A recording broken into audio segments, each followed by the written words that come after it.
going on, guys? Today I'm going to talk about why I'm getting a Super Duty axle under the front and back end of this truck. So right now it's two-wheel drive 5.0 302 engine with the twin I-beam setup, and it is a nightmare. I mean, the truck drives awesome. I replaced the motor, rebuilt it 2 years ago, and it really just needs to ride well. I pull a boat often with this truck, and now I'm afraid to take it to the boat ramp because, well, I'm gonna show you.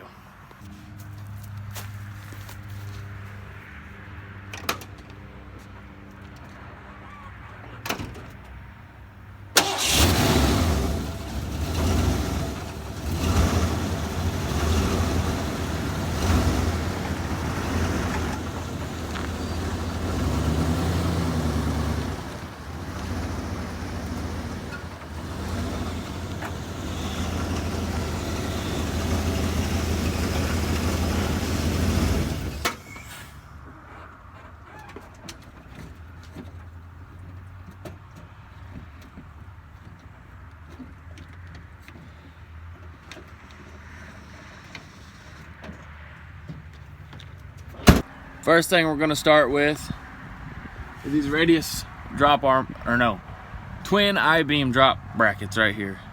So this is the 6-inch hole right here. That's the 4. I had it at the 6 at one point in time. It looked awesome. Rode like, I'm not gonna say that word because my mom might watch this, but it was awful. It was the worst riding thing I've ever been in. I went to 4-wheel jamboree last year on this at 6 inches.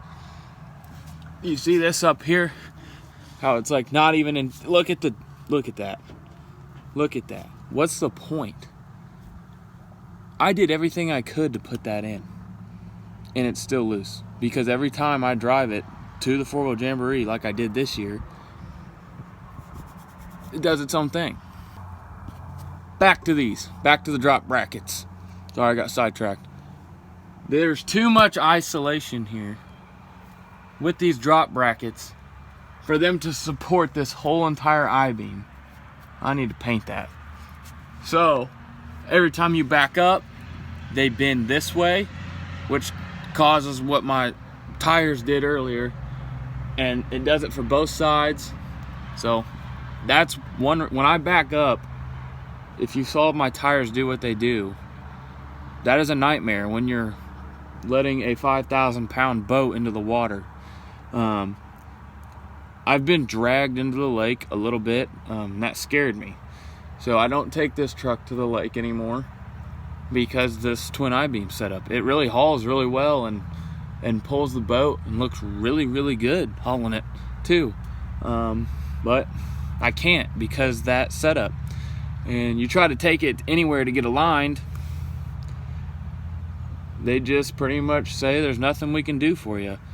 And I mean, they'll fix it, but I'll drive it down the road and it's still messed up. So I get my rope and my buckets and I come out here and I do what I can to get it aligned, and I've done pretty well. It's straight as an arrow.